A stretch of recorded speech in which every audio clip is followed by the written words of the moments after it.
नमस्कार मित्रांनो, काय आहे की आजकाल शेती करायला आपले शेतकरी जे पोर आहे ना, हे पण शेती करायला लाजायला लागले की बुवा शेतीत काही खरं नाही, काही खरं नाही असं ऐकायला मिळतंय. आणि त्यांना बी वाटतंय की बुवा शेतीत काही खरं नाही, म्हणजे आपण कुठेतरी सर्व्हिस केली पाहिजे, काहीतरी केलं पाहिजे असं त्यांचं बी वाटतंय आणि शेती करायला ते त्याच्यात धजत नाही. पण काय आहे की बुवा शेतीत कोण म्हणतं परवडत नाही, कारण मी पण शेतकरी आहे.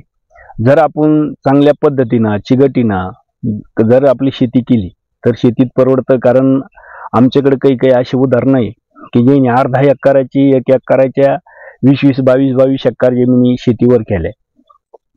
तर शेती परवडत नाही असं नाही, पण शेती करताना लाजायचं नाही. कारण आपल्या पोराचं सवय काय झाली की बुवा शेती करताना त्यांना लाज वाटते. कारण काय होतंय की चांगले कपडे घालून आपल्याला शेतीत राहता येत नाही. चांगलं नीटनाटकं सॉक्स बुट असं हे करून आपल्याला सेंट बिंट मारून शेती करता येत नाही. आणि त्याच्यामुळं त्या पोराला तिची लाज वाटते. कारण शेतामध्ये असं आहे की आपण पायापासून तर डोक्याला बी भरू शकतो, कपडे बी आपल्याला चांगले नाही असं नाही, पण आपण ते घालू कमू शकत नाही. कारण शेतीमध्ये काम करताना आपले कपडे खराब होतात. आणि हीच गोष्ट त्या तरुण पिढीला की ती बेकार वाटते. आणि त्यांना वाटतं काय खरं आहे शेतीचं, लई कष्ट करावं लागते. पण तुम्ही नियोजनबद्ध जर शेती केली तर त्याला कष्टापेक्षा डोकं लागतं. आणि टायमिंग जर आपण शेतीचं जे लागतंय त्या टायमाला जर केलं तर शेती भरपूर अशा पद्धतीने परवडती. कारण शेतीशिवाय फक्त त्याला पाणी चांगलं पाहिजे.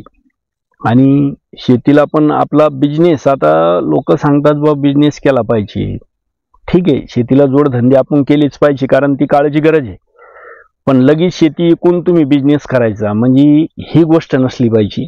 कारण शेतीला अजून इतके चांगले दिवस येणार आहे. कारण आज कष्ट करायची कोणाची तयारी राहिली नाही.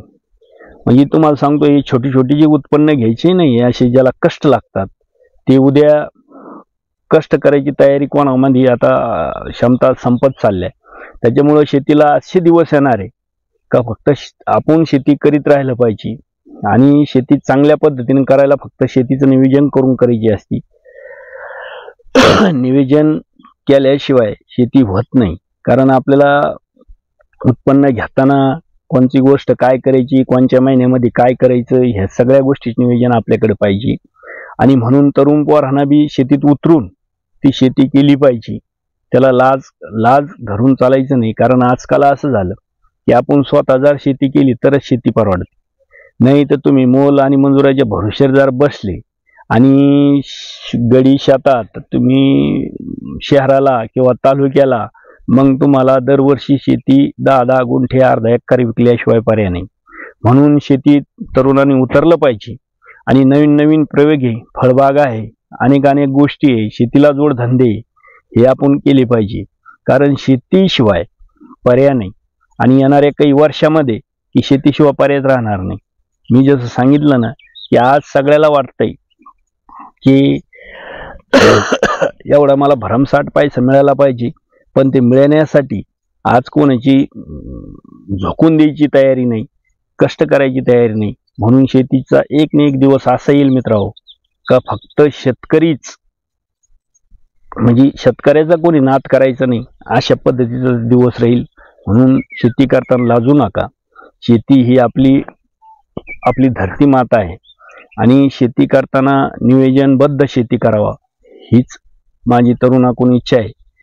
आणि दुसरी गोष्ट, हे चॅनल शेतकरी चॅनल आहे आणि आपण शेतीच्या माहिती ह्या चॅनलद्वारे देत असतो मित्रांनो. तर ह्या चॅनलला सबस्क्राईब आणि लाईक करा. जय जवान जय किसान.